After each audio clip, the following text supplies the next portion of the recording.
अस्सलाम वालेकुम।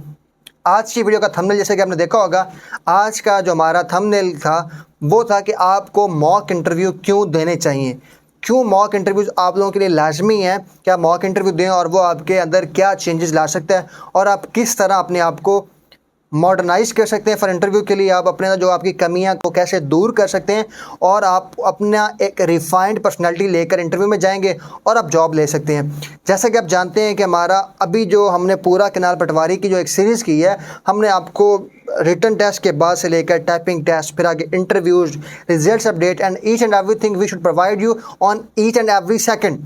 तो हम आपको मुकम्मल तौर पर हमने आपको अपडेट रखा है, तो हम मज़ीद भी आपको इंशाल्लाह अपडेट रखेंगे। जैसे अभी रिज़ल्ट्स आ रहे हैं, जैसे मज़ीद अभी जो इंटरव्यूज़ रहते हैं, तो आपको मॉक इंटरव्यूज़ क्यों देने चाहिए, आज की ये वीडियो है।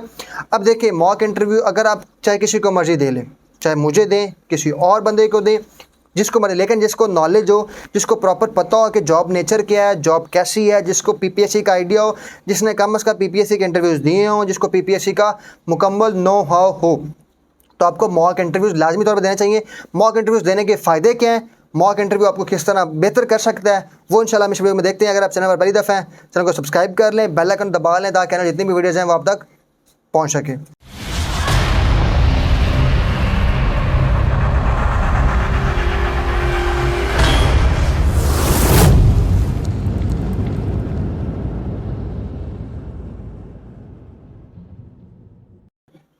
जी, तो मॉक इंटरव्यू जो आपके अंदर 3 तरह की बेहतरीन चेंजेस ला सकता है। रिसेंट मंडी बहुदिन का रिजल्ट आया, 24 सीटें थी, 8 लोग पास हुए, जो 16 सीटें थी वो खाली चलेंगी, लोग सेलेक्ट हो ही नहीं पाए, कैंडिडेट सेलेक्ट हो ही नहीं पाए। क्यों? वहाँ पर 3 लोग फेल भी थे, वो लोग इंटरव्यू में फेल हो गए। क्यों फेल हुए? तो हमारे पास स्टूडेंट ज़्यादा फेल क्यों हुए? जो स्टूडेंट 3 फेल हुए तो उनका फेल होना बनता नहीं था। क्यों? उनकी बहुत सारी तैयारी, एक हमारे पास एग्जाम्पल है कि तैयारी नहीं होगी डिपार्टमेंट की, कंप्यूटर की, सीरियस नहीं होंगे, उन्होंने सीरियसली तैयारी नहीं की होगी। नंबर 2 पर उनका कॉन्फिडेंट इशू होगा। नंबर 3 पर वो उतने ज़्यादा एक्सप्रेसिव नहीं होंगे, इंट्रोवर्ट होंगे, वो उधर जाके उन्होंने अच्छे से आंसर नहीं किया होगा, या फिर वो अपने पर्सनैलिटी से मुतमिन नहीं कर पाए। ऐसा नहीं है कि वो किसी और जॉब के लिए नहीं सूट है, दे आर वेल डिज़र्विंग और वो बहुत ही अच्छे होंगे। लेकिन देखिए, कोई भी स्टार्ट या कोई भी फिक्स पॉइंट नहीं है, कोई भी एंड पॉइंट नहीं है। आप कहीं से भी स्टार्ट ले सकते हैं और कोई भी आपकी डेस्टिनेशन हो सकती है। आप किसी एक पॉइंट पर काइंडली खुद को स्टिक ना करें, जो भी होगा वो आपके लिए बेहतर होगा। अगर अल्लाह ताला ने आपके लिए नेक्स्ट कोई अच्छी अपॉर्चुनिटी रखी है तो वो आपके लिए बहुत ही ज़्यादा अहम और बेहतरीन होगी। अब आते हैं मॉक इंटरव्यू पे। अब जो बच्चे फेल हुए हैं उनको क्या करना चाहिए था? अगर वो पहले अपना इंटरव्यू से पहले किसी को मॉक इंटरव्यू दे देते तो उनको अपने अंदर जो कमियां थी वो पता चल जाती। अगर डिपार्टमेंट की कमी थी, कंप्यूटर की कमी थी, या किसी और चीज़ की कॉन्फिडेंट की कमी थी, जब वो इंटरव्यू दे लेते तो उनको पता चल जाता।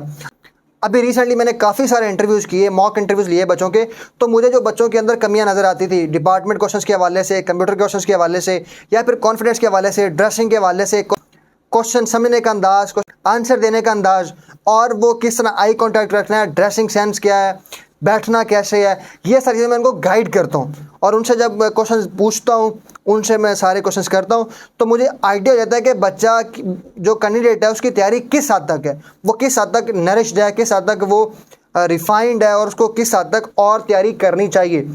तो ये मॉक इंटरव्यूज़ का फ़ायदा होता है कि आपको अपनी तैयारी का पता चल जाता है, आप कहाँ पर स्टैंड कर रहे हैं, कहाँ पर लाइक कर रहे हैं। पहला बेनिफिट आपको पता चल जाता है कि आपका रियलिटी चेक मिल जाता है कि आप कहाँ पर रियलिटी तौर पर स्टैंड करते हैं। आपको समटाइम लग रहा होता है कि आपकी बहुत ज़्यादा तैयारी है, लेकिन आपकी एक्चुअल में तैयारी बहुत कम होती है, या फिर आपको जो आप माइंड में सोच के बैठे होते हैं आंसर, आपने दिमाग में सोचा जी, फ़र्ज़ करें मैं पूछता हूँ जी इरसा क्या है, आपको उसका पता है लेकिन आपको थोड़ा पता है, या आपको पता ज़्यादा है, आपको बताना नहीं आ रहा, यू आर नॉट एक्सप्रेसिव। इसकी बेहतरीन एग्जांपल मैं आपको देता हूँ। अगर आप कहीं बैठे हो ना, आप 6 लोग, महफिल चल रही हो या कोई बात डिस्कशन चल रही हो, तो आपके माइंड में कोई बात नहीं आ रही होती, लेकिन जब आप घर आते हैं तो आपको पता चलता है कि यार वहाँ पर मुझे ये बात कहते हैं ना, तो ये बात बड़ी वहाँ पर फिट थी, ये मीटिंग में मैं बात कहता तो मेरी बड़ी वाह वाह होती, मुझे बड़ा अप्रिशिएट किया जाता।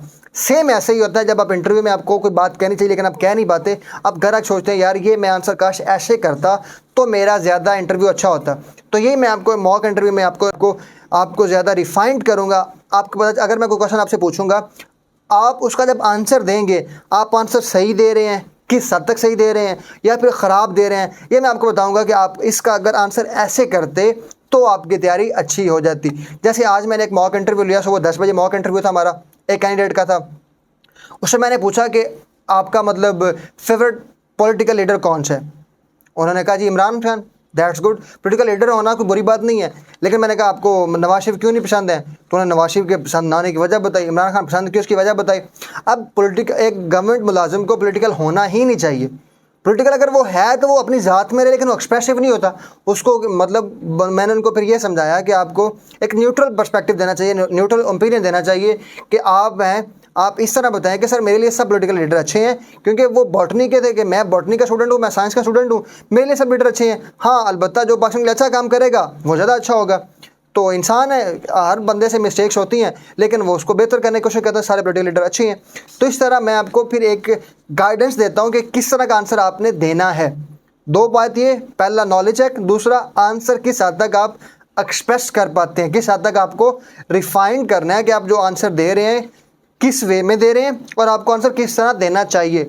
Number 2, number third one point जो बहुत अहम है कि आपका कॉन्फिडेंस अच्छा है, बुरा है, या आपका कॉन्फिडेंस मिडल में आता है। कॉन्फिडेंस या तो आपका अच्छा होता है, और कॉन्फिडेंस अच्छा होने की सबसे बड़ी वजह ये भी हो सकती है जब आपका नॉलेज होता है। जब आपका नॉलेज अच्छा है, आपको चीज़ें आती हैं, तो आपका ऑटोमेटिकली कॉन्फिडेंस होता ही होता है। सम हो आपकी कम्युनिकेशन स्किल अच्छी ना हो तो आपका डाउन होता है, लेकिन आप ग्रेजुएट होंगे तो आपका कम्युनिकेशन स्किल अच्छी होगी। आपके पास नॉलेज अगर होगा तो कॉन्फिडेंस आ जाएगा, क्योंकि यूनिवर्सिटीज़ यही सिखा रही होती हैं, कॉन्फिडेंस बना रही होती हैं, कॉन्फिडेंस आपको दे रही होती हैं। तो यहाँ पर जो सेम मेन चीज़ है वो यही है कि अगर आपके पास नॉलेज होगा तो आपके पास कॉन्फिडेंस होगा, आप कॉन्फिडेंट होंगे, आप बेहतरीन पर्सनैलिटी के मालिक होंगे। लेकिन आपके अंदर कॉन्फिडेंस कैसा है ये पता चल जाता है मुझे कि बच्चे की तैयारी नहीं है, इस वजह से कॉन्फिडेंट नहीं है, या फिर बच्चे को अपने ऊपर वैसे कॉन्फिडेंट नहीं है, तैयारी इसकी अच्छी है। अगर आप किसी एक जो बच्चा होता है ना, एक आम बच्चा है, उसे अगर आप पूछ लेते हैं ना एक क्वेश्चन जो उसको आता है, तो उसका आंसर वो आपको और तरह देगा, तो वो आपको कॉन्फिडेंस शो करेगा। एक बच्चा वो जिसको आंसर नहीं आता, अगर आप उससे क्वेश्चन पूछेंगे तो आपको उसका आंसर डिफरेंट वे में देगा। वो थोड़ा सा ढीला भी होगा, उसकी कम्युनिकेशन स्किल अच्छी भी नहीं आ रही होगी, और वो परेशान भी होगा, तो उतना कॉन्फिडेंस नहीं होगा, वो अपना कॉन्फिडेंस उस लेवल तक शो नहीं कर पा रहा होगा। अगर जॉब में आपका कॉन्फिडेंस यहाँ तक चाहिए, अगर आप यहाँ पर है ना, तो आपकी सिलेक्शन नहीं होगी, यहाँ पर भी नहीं होगी, यहाँ पर सिलेक्शन होगी, यहाँ पर सिलेक्शन होगी। तो वो चीज़ें मैं आपको बताऊंगा किस तरह आपने अपने इंटरव्यू में जाके ख़ुद को बताना है। ये सिर्फ इसी डिपार्टमेंट के लिए नहीं, कनाल पटवारी के लिए नहीं, आपने अपने mock interviews junior computer operator के लिए भी दे सकते हैं, और बाकी जो आगे जॉब्स आएंगे इंशाल्लाह हम उसके ऊपर भी बात करेंगे, और बाकी तैयारी मैं आपको करवाऊंगा। तो ये मॉक इंटरव्यू देने के आपको 3 फ़ायदे होंगे। आपको रियलिटी चेक मिलेगा नॉलेज का, आपको पता चलेगा कि आपने किस तरह अपना आंसर देने हैं। नंबर 3 पर आपका कॉन्फिडेंस लेवल क्या है और आपको उधर कैसे अपना कॉन्फिडेंस शो करना चाहिए। और उसके बाद मैं आपको फर्दर टिप्स भी देता हूँ ड्रेसिंग के ऊपर, किस तरह ड्रेसिंग करनी है, कौन सी चीज़ें किस तरह करनी है। तो ये इंशाल्लाह हम आपके मॉक इंटरव्यू में करेंगे। मॉक इंटरव्यू के लिए रब्ता करने के लिए नीचे मैं डिस्क्रिप्शन में नंबर दे दूँगा, आप उस पर रब्ता कर सकते हैं। दुआ में याद रखिएगा। Stay tune. अल्लाह हाफिज़।